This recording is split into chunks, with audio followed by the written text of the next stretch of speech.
Have you been wondering why Warhammer 3 is taking so gosh darn long, and why it takes them forever to update anything, and why it seems like they've completely changed gears since the game came out, and they took several months to get us a gosh darn roadmap? Well, Richard Aldridge here is finally letting us know a little bit of secrets regarding what's going on in CA.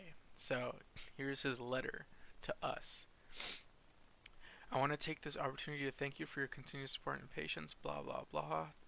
Having taken over the post-launch development of Warhammer 3, my team has readjusted its original gaze and focus to improve the experience of the game based on the feedback we have received from you and continue to receive.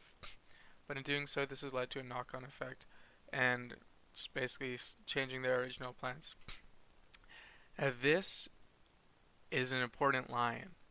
Having taken over the post-launch development of Warhammer 3.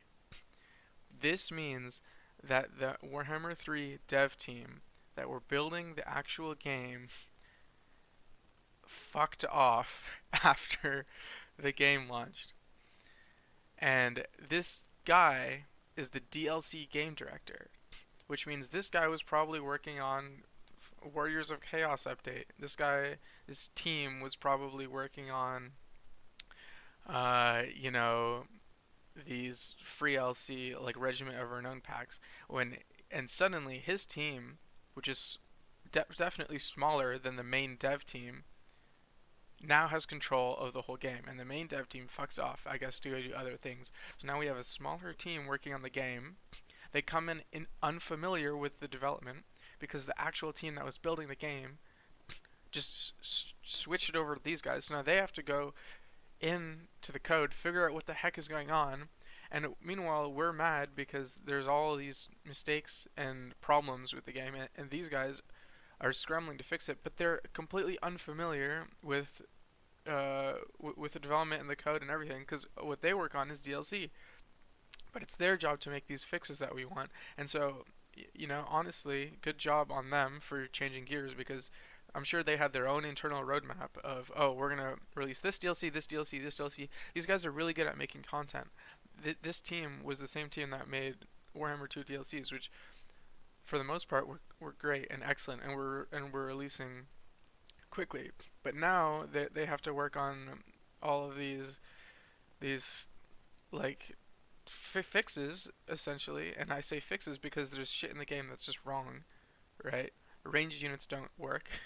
Flying units constantly bug out. AI factions literally cheat in front of your eyes with the towers. Like, these are things that a DLC team is supposed to be not working on. DLC teams make content. Now the DLC team has control of the whole game, and so they have to go down and fix this. So honestly, I feel bad for Richard Aldrich and his team, because this is not what they signed up for. But the people who are getting hurt the most are us players, because I guess CA decided that Warhammer 3 doesn't need a big dev team after getting launched, and they just chuck it onto this guy. So now this guy has to fix the game and release content and make the DLC content for us. So, good luck, Richard. But I mean, looking at the releases here, I mean, replenishment rates in 6 months. Okay, I like it. I mean, at least we'll get Immortal Empires before September, is what it says. Beta. Well, that's now we know. Now we know why this game seems to be in such a mess. It's because it literally is a mess. This team is scrambling to take everything over because it basically got dumped on them. Thanks, CA. Good decision making internally. That's sarcasm. It's terrible decision making. Okay, bye.